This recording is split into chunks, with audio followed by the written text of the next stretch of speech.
Good morning, everyone, and welcome to Philo for Thought's Financial Fitness Seminar, which is part of our Lifestyle series. I'm going to begin with introducing our Programming Director, Alexandra Liotopoulos. Alexandra, the floor is yours. Good morning, everyone. And like Chris said, welcome to our Financial Fitness Seminar. Today we have with us Costa Uranitsas, who's the CFO of Philo for Thought, as well as a senior consultant and engagement financial advisor at Deloitte, and Susanna Zayed, CFA, who is the manager of global pension investments at the Estee Lauder companies, who will be talking to us a little bit about investing and student debt loan and how to manage all those things that we take on in our undergraduate and graduate years. So we'll begin by saying that the TD Bank colleagues that were supposed to join us today were not able to, but they will be doing their presentation that was supposed to be part of this presentation at our seminar in May, on May 14th. So you can sign up for that at a later time. We'll include the links and everything on our website at the end of the seminar. Also, as we prepare to begin our panel presentation, please be advised that the discussion that will take place does not constitute absolute financial advice, nor should it be considered as such. Before making any important investments or financial decisions, including those about your credit cards and loans, you should conduct your own research and speak with a professional financial advisor. So if we may begin, our first question is, can you share a few tips for students and new graduates to manage and budget their money in debt? I'm going to start with Costa. First up, thanks for having us. I think kind of the biggest thing, and I think it's very rudimentary, but I think it's important to spend less than you make, right? Like it's I think a pretty simple concept, but something that people tend to forget. And I think another thing is just to focus on things that you find most important, and that's where you should put most of your money. Susie? Good morning, and thanks for having me here today. I'm really excited to be part of this. But yeah, no, to echo what Costa said, really, it's the basics: save more, spend less. I would say when you're starting out of school, get the highest paying job you get offered. It might not be your dream job, but it's worth making that sacrifice up front for a few years and just building out your assets or paying down your debt, because it will put you in a much better position longer term. And do things like live at home if you can. It's not exciting, but it saves you a lot of money. As an example, if you live in New York City, you're saving something like $24,000 a year, and in not paying rent and utilities. That $24,000 is really something like $35,000 in before tax income, right? So if you can't make that extra $35,000 pre-tax, find a way to not spend it after tax. And the last part on managing your debt, pay at least the minimum payments every month. I can say in my own experience, a lot of my friends want to move out. They want to live like this New York dream. And unfortunately, it's become very unrealistic for kids in their 20s to live in Manhattan, because like you said, the rent is just astronomical. So those are all good tips. Moving on to our next question. This one is for Costa, and then Susie, if you want to jump in afterwards and give your own insight, that'd be great. What are the best ways to build credit when you're just starting out? Yeah, I mean, even just starting out, but also as you go further in your life, I think credit is something, or not, I know credit is something that stays with you for your entire life. So starting out and building a good credit score as a base point is important, but also throughout your life, maintaining that. But what's nice is you can always build your credit score better.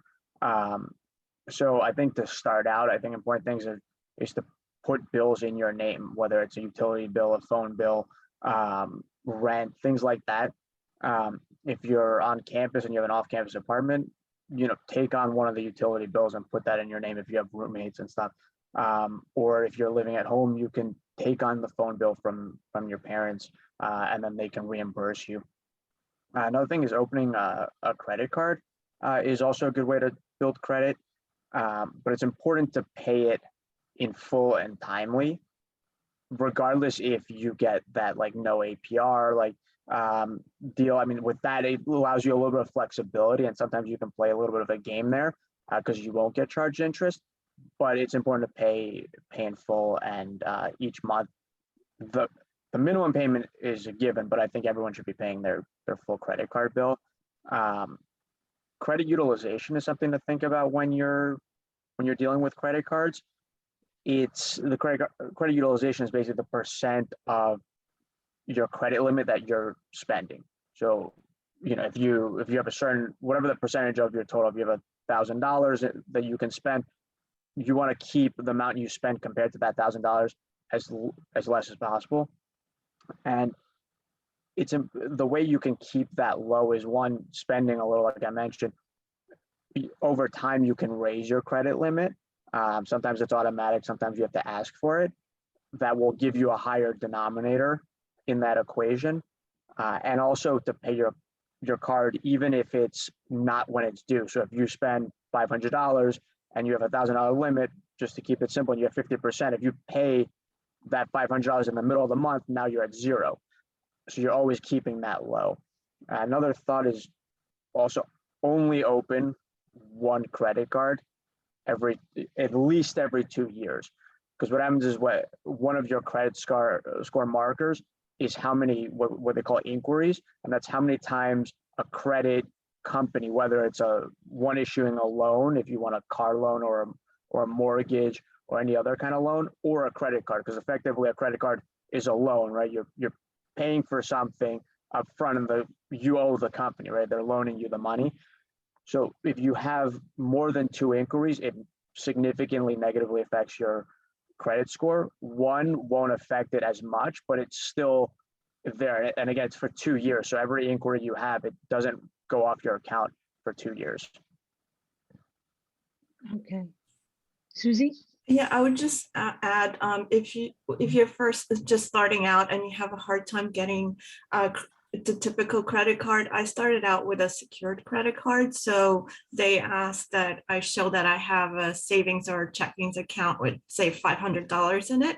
And that was my credit card limit for a while. And it's actually a good way to also manage your ability to teach yourself how to pay off your credit card, because you know that any given time you can't spend more than hopefully what you still have in your account.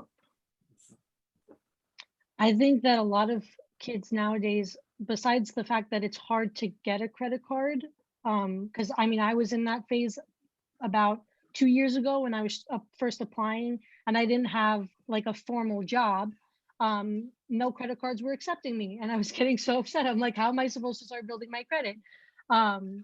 But I guess starting out with, like you said, the secured credit card, or a lot of people have also told me like getting store credit cards, even though they don't give you as many points as like some of the other credit cards, would be a good way. But this kind of leads into our next question. But how do you pick a credit card and utilize the points effectively? And what type of credit card would be best for like young professionals and students just starting out? Yeah, I think there's a science to picking a credit card. It really depends on what you spend money on. If you really like to eat out, get a credit card that offers you points for dining. If you really like to travel, get a travel card. If you really like shopping at a particular store, you can get a card for that store. Personally, I prefer more universal cards, meaning that it's not tied to a company. So it's not Macy's or it's not Delta or whatever it may be. It's a very generic card in what it covers. There are cards that you have to pay an annual fee, and there are cards that don't. Obviously, the more you pay in annual fees, the perks are more, but you have to make sure that those perks outweigh the cost of the card, and that you'll be able to capitalize on all those perks. If you're coming in under and you're paying hundreds of dollars for some of the cards, it doesn't make sense. Personally, I think a card that costs more than $95 is kind of the typical card fee that you would pay, is about a good number that you can capitalize on the points, but not spend too much on the card. So I think it's a happy middle. There are cards that are cheaper, and then again, there's cards that are free, but you're going to get half the number of points that you're going to get with a card. So knowing what categories have the most points is important for your card and for utilizing those points.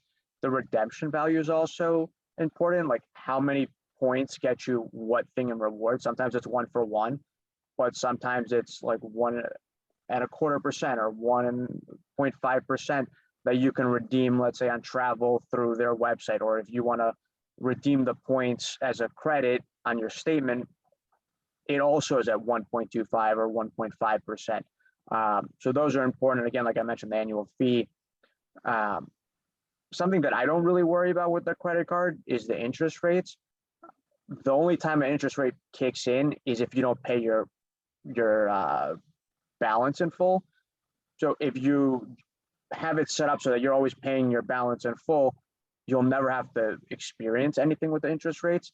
It's only important if you feel that you may not be hitting that. But as we mentioned kind of earlier in the presentation, you should always spend less than you make so that you can pay it off. Susie, do you have anything to add to that? No, it really, just to echo what Costa said, figure out what your biggest expenses are and find the card that is relevant to that and makes the most sense. For me, driving around seems to be the highest expense. So I have a really good credit card that gives me cash back on gas and tolls. Okay, good things to think about. So our next question is, what advice do you have for students who have student loans? Susie, I'll start with you.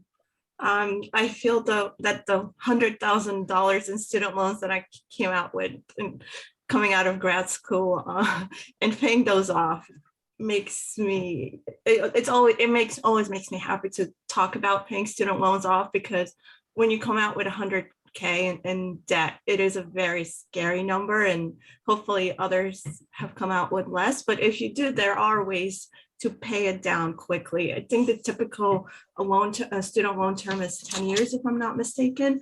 But trying to pay that off quicker makes a huge difference. So the way I did it was I took the job that offered me the highest starting salary coming out of grad school. It also offered a signing bonus and relocation. I actually moved to a different state for a little while because there was no state income tax there, and that helps. Everybody's circumstances are different, and sometimes moving away doesn't make sense. But that was one way I did it. And then the biggest and most important thing for me was to put every extra dollar that came in towards repaying those student loans.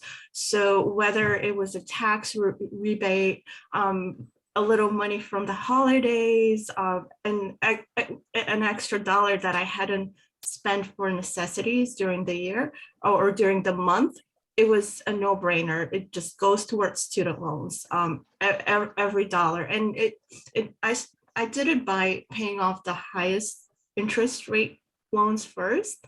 And it doesn't feel like a lot in the beginning when you're putting an extra dollar here and there, but it does add up. So second step, every extra dollar you have paid towards it. And the third thing was really just having the discipline to not spend when it's tempting to spend. You're done with school, you want to live a little, you want to travel, you want to take a cab, your friends are going out, spending a couple of $100 on dinner and drinks. Having that discipline and restraint and saying to myself, I have a different priority right now and not going to go out and spend $200 on dinner, but I will maybe meet up with folks afterwards and, grab a $10 beer, really made a difference over the long term. So those are just some of the things I always recommend to people to do when you come out with the debt until it's a more manageable number, or just pay it in full and move on to the next thing in life. I think that's simple enough. You limit your expenses so that you can live better later on. Costa, do you have anything to add to that? Yeah, just a small thing. I mean, Susie kind of alluded, like interest costs a lot. You can end up paying more interest than you end up paying, like for the amount of the loan. Or sometimes it's just so like crazy that the amount of interest you're paying.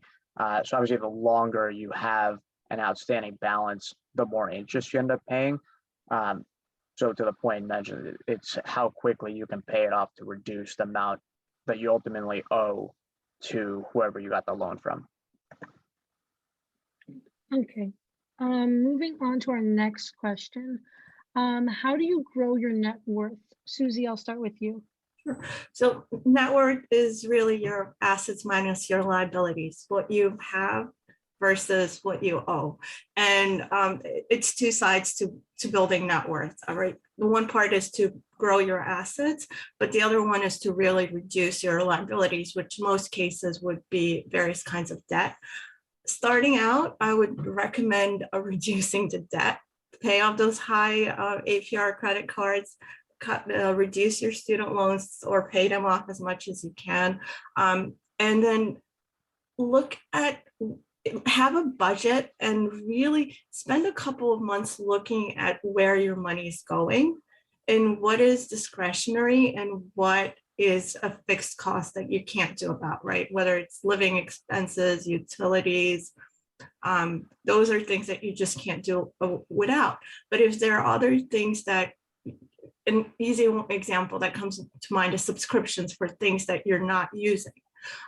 Maybe cancel those subscriptions, and that's money saved that can now go towards building your assets. And when you build your assets, always have an emergency fund, and people go about it differently and have a different definition of what an emergency fund should be, but it should be at least a couple of months of expenses that you can cover from your checking and savings accounts. So build money towards that goal and have that money be your safety net, because you might get an unexpected bill, a chip that the dentist doesn't cover, and all of a sudden that's hundreds and hundreds of dollars that will set you back. But having that account there will help out. And once you have that, then you can start thinking about the other things that, the more exciting stuff of investing and the more glamorous things. But until your safety is set, I wouldn't recommend on building assets in a more aggressive way. And then once you do start thinking about investing, you should always do your homework. And in the beginning, start out with safer things, safer investments, learn more about the things you're looking into before taking on more risk later on. And of course, make sure when it comes to investing, make sure you're just starting off with optimizing the investments that are available through work. Since a lot of employers do, and when I say investments through work, it's mostly retirement. So never too early to start. Costa, do you want to add anything to that? Yeah, I think the important thing is to know the difference between an asset and a liability. As far as net worth is concerned, because for example, a car, right, if you use it kind of just generally everyday life, it's not, some people would think it's an asset, but it's really a liability. It's costing you money. It depreciates in value. It'll never go up. The second you buy a car, even if it's brand new, it has lost value. Whereas on the flip side though, with the car, and this is an example, it's not necessarily a recommendation for people unless some people have done it and have been really successful, but in the car example, if you're for an Uber driver, their car is now an asset too. because they're able to use that to generate income. So it's how you look at it that's important. And same thing for a house, right? The house will always go up, so it is an asset, but how you utilize your house or a property is important, because if you're living in it, although it generates value, it's not bringing you any money. Whereas if you were to have a property and you rent it out, it's now generating money for you. So it's how you look at it that's important. Thank you. So the next question goes back to what Susie was talking about safely investing through your workplace. So how can someone get started with that? I know, like, they're saying Social Security is going to run out and we have to start investing now. And even all my professors at school are telling us you're never too young to start putting $100, $200, whatever you can, because you want to be secure when you graduate and when you retire at 65. So as soon as you start a job, or even before you accept the offer, look at what their other benefits outside of the salary are. And one of those benefits, in most cases with private employers, would be a 401k plan. So this is an opportunity for you to invest some of your pre-tax dollars up to whatever the IRS limit for that year is. So I think this for 2022, that's $20,000 and $500 for most people. And they will give you, there's a required minimum that the employer of investment options that the employer has to offer you, and you can select from those. But most employers also offer an employer match. So what that is if you put in X amount or X percent of your salary towards the 401k contributions, the employer will match a predefined amount up to that. And I always recommend at least contribute to the employer match. So get that free money from your employer. You're setting aside some money by yourself from your own salary, but you're also getting this extra money that is coming out of the employer's cost and not yours. So if you can't go up to that IRS limit for the year, at least make sure you're getting the employer match. When I started out, there was no way for me to get to the IRS limit. It's just the reality of undergrad salaries for most folks. No matter how conservative you are with your expenses, sometimes it's just not feasible. But building from where you can reasonably afford to start over time makes a difference. So in my case, as I was getting salary increases, that increase was going towards increasing my contribution towards the 401k. Employers wouldn't tell you which investment option to choose. So you have to go through them yourself, kind of understand how risky is it, what are the fees associated with each investment. Some are lower cost, others more expensive, and just figure out what's the right investment for you.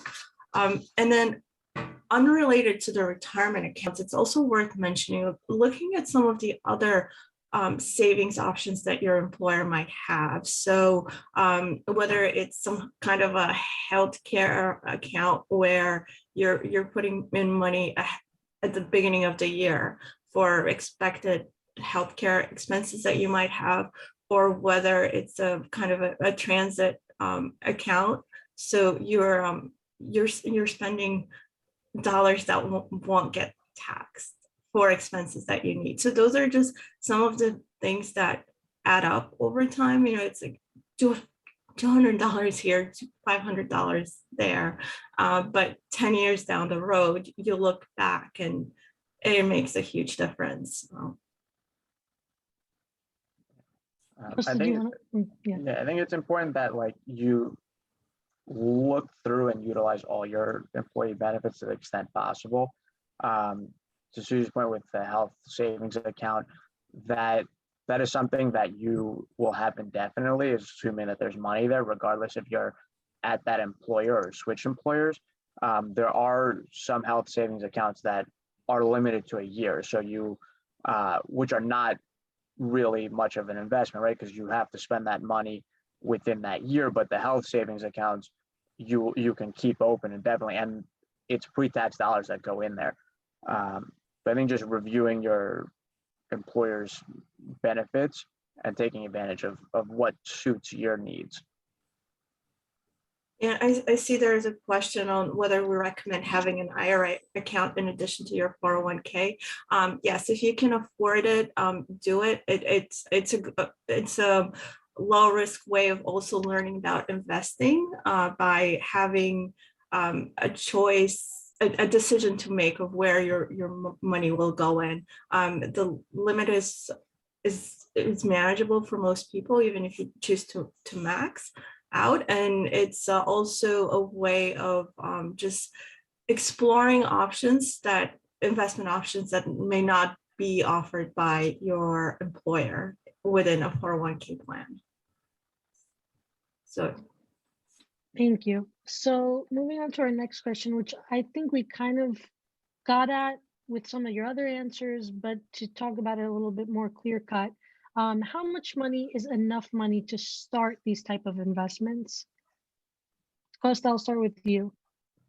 Yeah, I mean, it really depends on the person, how risky that they want to be and their risk appetite, and how much they can afford. I mean, I think the key with investing is being consistent, because putting $20, let's say, in your investment account every week for every week of the year is great, and it builds a habit that you'll always do that. And then at some point when you're able to, maybe it becomes $30 or $40 or $50.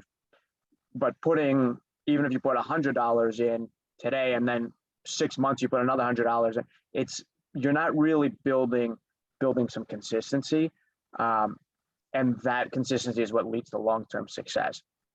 So really there is no minimum amount. I mean, there's, I think, Acorn or one of those apps, like you invest change, right? Like you buy something at $1.50 and they round up to $2 and they take the 50 cents and you can invest it that way, right? So there's really no minimum amount. Obviously, the more money you're able to invest, the more options you have, and it really opens up your ability to potentially gain more. Obviously, with that, you can also lose more, because every dollar you put in, you have the ability to lose every single one of those dollars. But it's about how risky you want to be with those dollars too.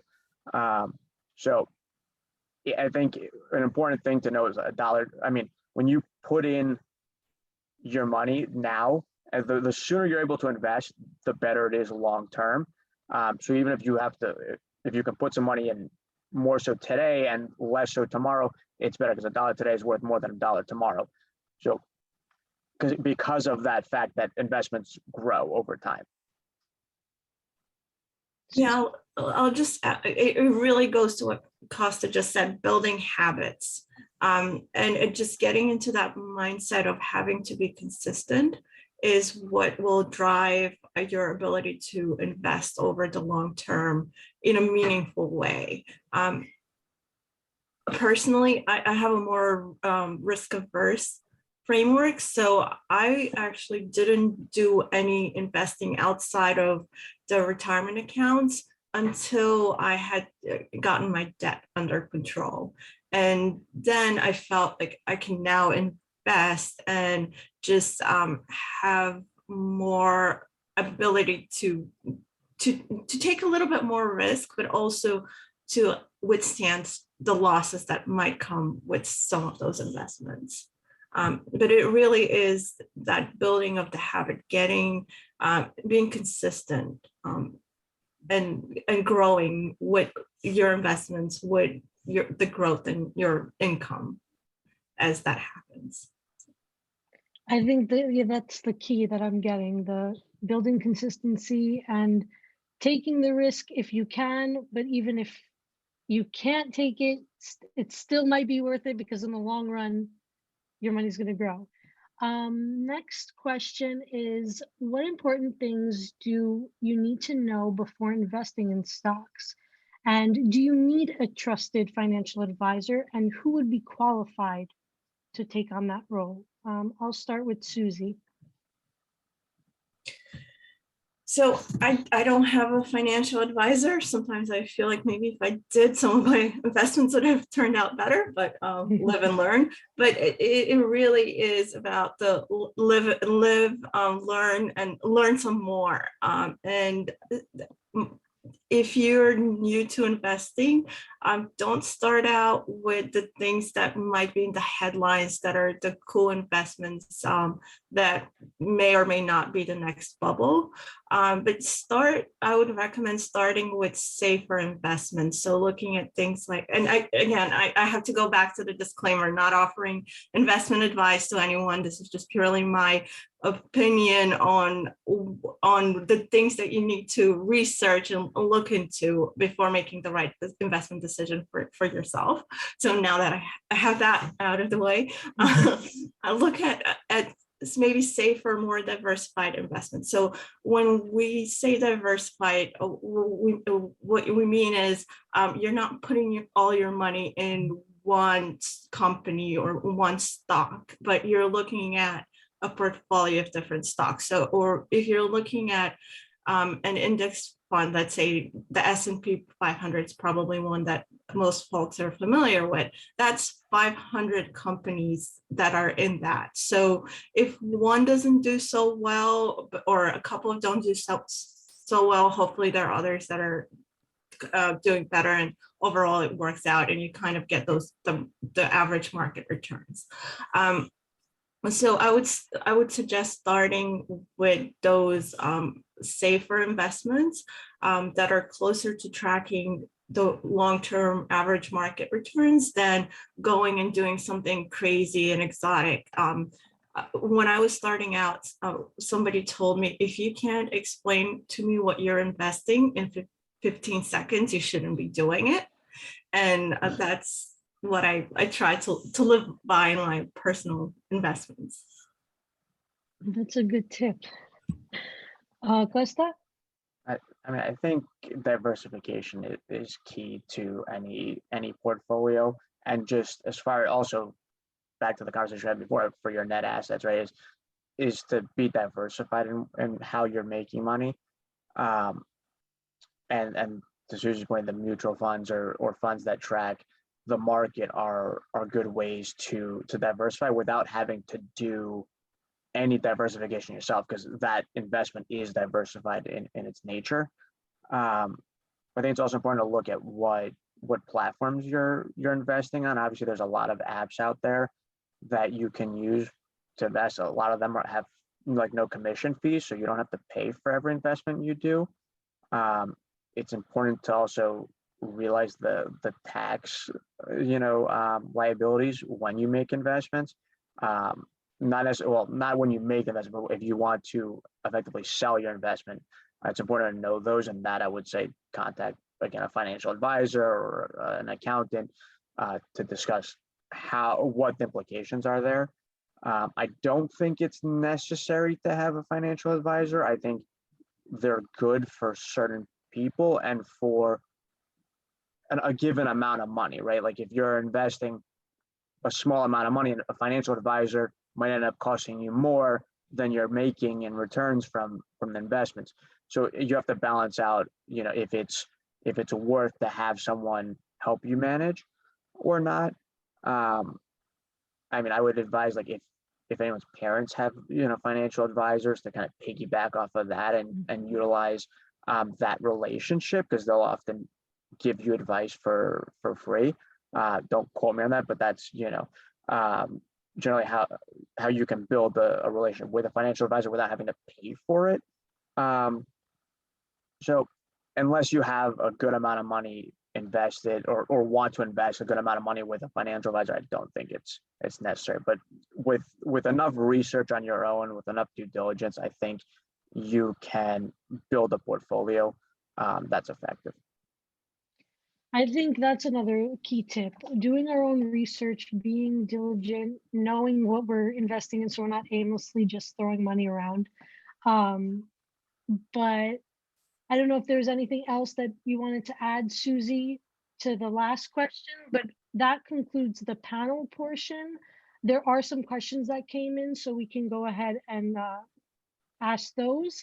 And then if anyone in the audience has any questions, just feel free to drop them in the chat and we'll answer them accordingly. So one of the questions that we have is it worth getting a major credit card if the APR or interest rates are high? I guess I can jump on that one. I think to me, again, I try to pay my credit card off every month in full, so I never realize the amount of interest. I think it's always good to strive to get an interest that's as low as possible, so that in the chance that you do have to roll something over to the next month, hopefully it's as little as possible. But there are times that you have to roll a balance over, so having that lower rate is important. But I don't think that it should make or break your decision, assuming that you're going in with the thought that I'm going to pay every month, and you actually do that. Susie? No, the Costa covered it. Okay.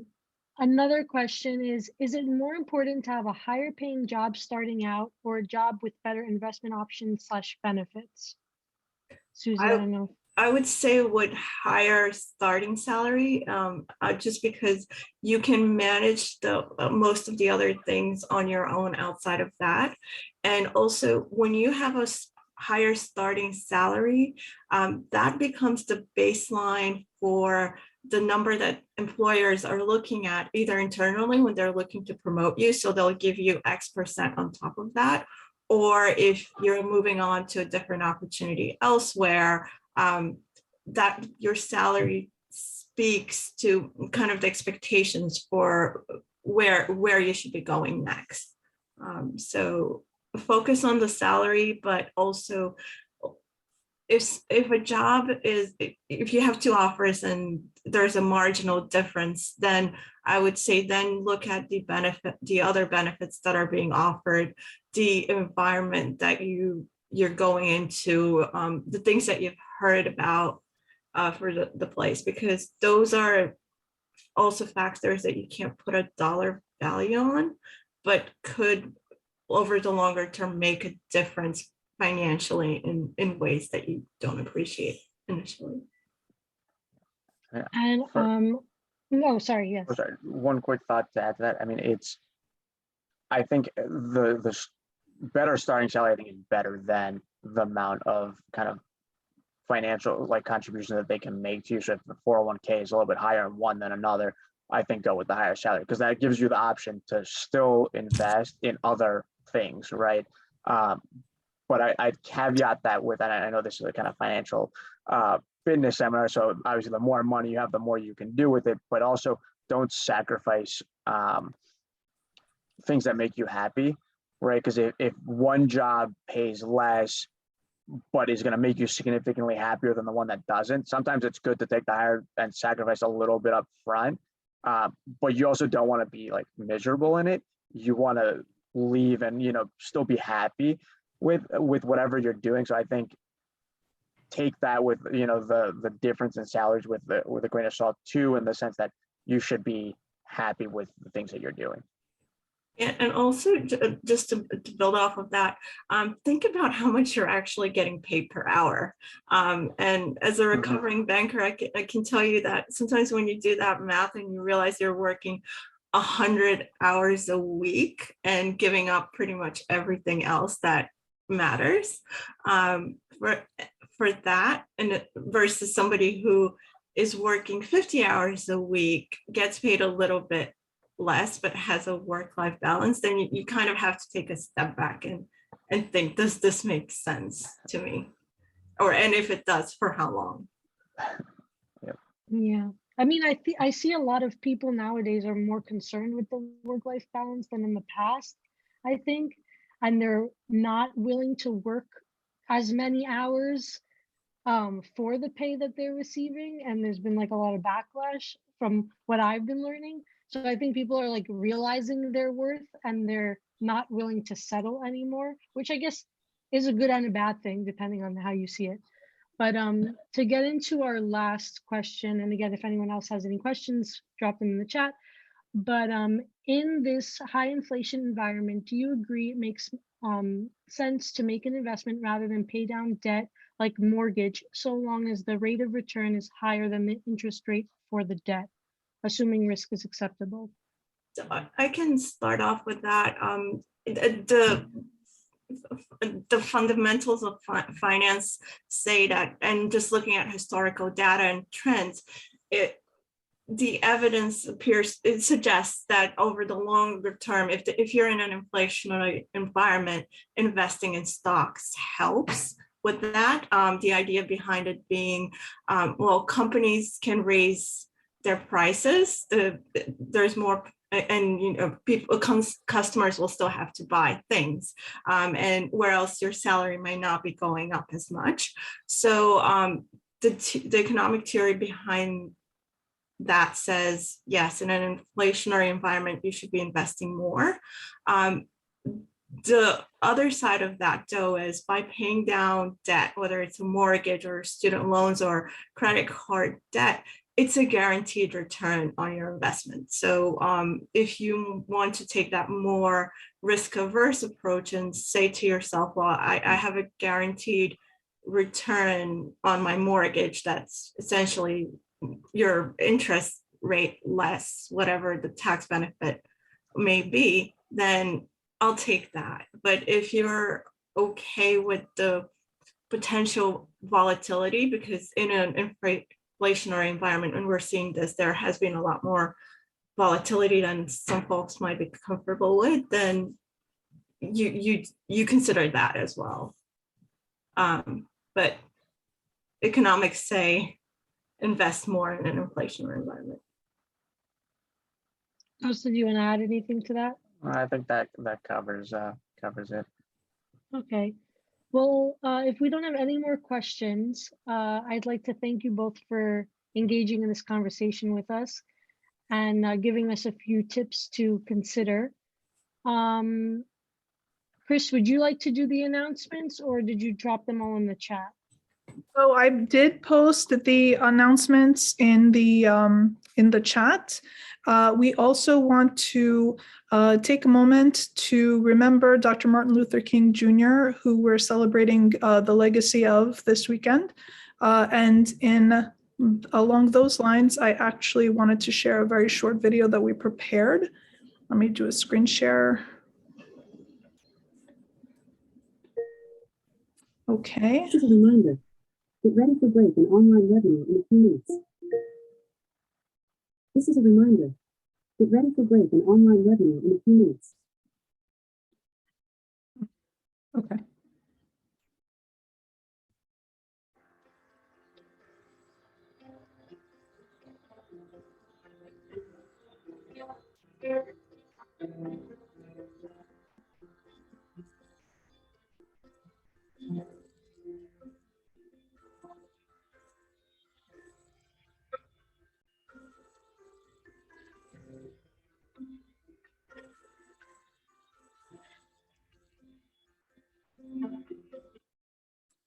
Okay, on the short side.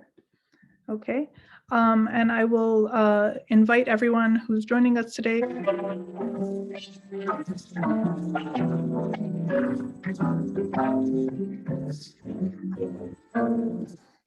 Sorry. I invite everyone to please feel free to look at all the content that's available on our free YouTube channel and to sign up for our newsletter if you haven't already, since it does contain a lot of great advisory events and articles that we've recorded and published in the past. So with that, I want to thank our guest speakers and all our wonderful attendees for being with us this morning. I know Saturday morning is a tough thing to join because we're trying to reboot from the hard week, but I really appreciate all of you for joining us today. Okay, Alexandra, anything else to add? Just again, the reminders about our internship opportunities, scholarship opportunities, and then our seminar on May 14th. We hope to see you there. All right, guys. Thank you so much for joining us and have a great rest of the weekend.